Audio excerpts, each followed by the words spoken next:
ተጨባጭ ዕቅድ ብርቱ ክትትልና 24/7 የሥራ ትጋት የአዲስ አበባ ከተማ መለያና የስኬት መንደርደሪያ መርሆች ሆነዋል። ባለፉት 6 ወራት የመዲናዋ አፈጻጸምም ይህን በውል ያሳያል። ልማትን ከዜጎች ተጠቃሚነት ጋር አጣምራ ዓለም አቀፍ ተመራጭም ተወዳዳሪም ለመሆን የምትተጋው አዲስ አበባ ከተማ ባለፉት 6 ወራትም ተጨባጭና ስኬታማ የፕሮጀክቶች አፈጻጸምን ማረጋገጥ ችላለች። የአዲስ አበባ ከተማ ዲዛይንና ግንባታ ስራዎች ቢሮ ኃላፊ ኢንጂነር አያልነሽ ሀብተማርያም ባለፉት 6 ወራት ከጤና፣ ከትምህርት፣ ከጥበባት፣ ከገበያ ማዕከላትና በስፖርቱ ዘርፍ ትልቅ ፕሮጀክቶች የተጠናቀቁበትና ስኬታማ ጉዞ የነበረበት ነው ብለዋል። ከከተማችን የጤና ቱሪዝም ማዕከል ከማድረግ አንጻር በርካታ ሆስፒታሎች ገነባንበት፣ ማስፋፊያም ሆነ አዲስ ግንባታዎች የተገነቡበት እንዲሁም ትምህርት ቤት ማስፋፊያዎችና አዲስ ትምህርት ቤቶችንም በጣም በሰፊው ገንብተን ለሕዝባችን ተጠቃሚ እንዲሆን ያደረግንበት በአገራችን የመጀመሪያ ይሆናሉ ብለን መጥቀስ የምንችላቸውን የሲኒማና እንዲሁም የቲያትር ማዕከላት አስመርቀን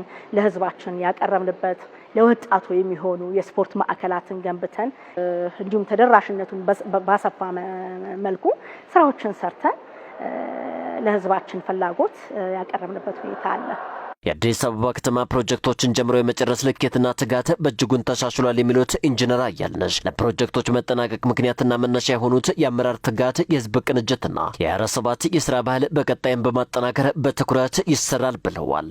እየተደረገ ባለው ግምገማ የምናያቸውን ክፍተቶች አሻሽለን እንዲሁም የህዝባችንን ደግሞ ፍላጎት ጨምረን በተሻለ ሁኔታ ስራዎቻችንን የምንሰራበትና አገልግሎታችንን የምናሳልጥበት የበለጠ መልካም አስተዳደር የሚሰፍንበት የልማት ስራዎቻችን በሰፊው በጥራት የሚሰሩበት የተሻለ ደግሞ እቅድ ይዘን የምንሰራበት ነው የሚሆነው። ወዲህ ደግሞ በአዲስ አበባ ከተማ ግስጋሴ ልክ የመኖሪያ ቤት አቅርቦትን ለማስፋት አመርቂ ስራዎች ተሰርተዋል። በአዲስ አበባ ከተማ በ2018 ዓ.ም ብቻ ከ100 ሺህ በላይ ቤቶችን ለመገንባት እቅድ ተነድፎ ወደ ስራ ተገብቷል የሚሉት የአዲስ አበባ ከተማ ቤቶች ልማትና አስተዳደር ቢሮ ኃላፊ ወይዘሮ ቅድስት ወልደ ጊዮርጊስ ባለፉት 6 ወራት ስኬታማ ስራዎች እውን ሆነዋል ብለዋል። 2018 ላይ 100 ሺህ ቤቶችን ዴሊቨር እናደርጋለን ብለን ስንል በሁሉም የቤት አማራጮች ታሳቢ ተደርጎ ነው 100 ሺህ ቤቶችን ዴሊቨር የምናደርገው። 50 ሺህ በመንግስት 50 ሺህ ደግሞ በተለይ በመንግስትና በግል አጋርነት ብለን የምንሰራቸው ስራዎች ናቸው ማለት ነው። ከእቅዳችን አንጻር አፈጻጸማችን እጅግ በጣም ጥሩ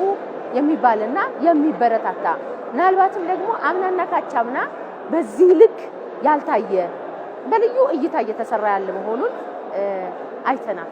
መንግስት በሚያስገነባቸው 18 የቤት ልማት ሳይቶች ባለፉት 6 ወራት ብቻ ከ200 ሺህ በላይ ለሚሆኑ ዜጎች የስራ ዕድል ተፈጥሯል የሚሉት ወይዘሮ ቅድስት ክትትልን በማላቅ የስራ ባህልን በ24/7 ቅኝት በማድረግ ጥራትን ከፍጥነት ጋር በማሰናሰል ለስኬታማ አፈጻጸም በትኩረት መስራት በቀጣይ ተጠናክሮ የሚቀጥል ነው ብለዋል። ከ200 ሺህ በላይ የስራ ዕድልን ፈጥረናል በዚህ 6 ወር ውስጥ ብቻ። ፍጥነቱን በዚህ ልክ እንዲቀጥል ስራውን ወደፊት ለመውሰድ እንደ ቤቶች ከምን ጊዜውም በላይ ቆርጠን የተነሳንበት የህብረተሰባችንንም ጥያቄ ለመመለስ ደግሞ ከምን ጊዜውም በላይ ዝግጅታችንን አጠናቀን ኢሚዲየት ወደ ትግበራ የገባንበት ወቅት ላይ ነው ያለነው። የሰፋፊ ጎዳናዎች ባለቤት የቅንጅታዊ መሰረተ ልማቶች መናገሻ ለመሆን እየሰራች ያለችው አዲስ አበባ ከተማ በመንገድ ዘርፉ ላይ ባለፉት ወራት የግንባታና የጥገና ዘርፉ ላይም ተጨባጭ ውጤታማ ስራን ሰርታለች። የአዲስ አበባ ከተማ መንገዶች ባለስልጣን ዋና ዳይሬክተር ኢንጂነር ሙህድን ረሻድ በመዲናዋ ባለፉት 6 ወራት ከተቀመጠው እቅድ በላይ በመንገድ ዝርጋታና በመንገድ ጥገና ላይ ማስመዝገብ ተችሏል ብለዋል። 530 ኪሎ ሜትር አካባቢ አጠቃላይ በመንገድ ጥገናም በመንገድ ግንባታም እቅድ ተይዞ ወደ ስራ የተገባበት ሁኔታ ነው የነበረው። ነገር ግን ኦሬዲ ፋይናሊ አፈጻጸማችን ወደ 770 ኪሎ ሜትር አካባቢ የተፈጸመበት በመንገድ ግንባታ በመንገድ ጥገና ያለበት ሁኔታ ነው ያለው።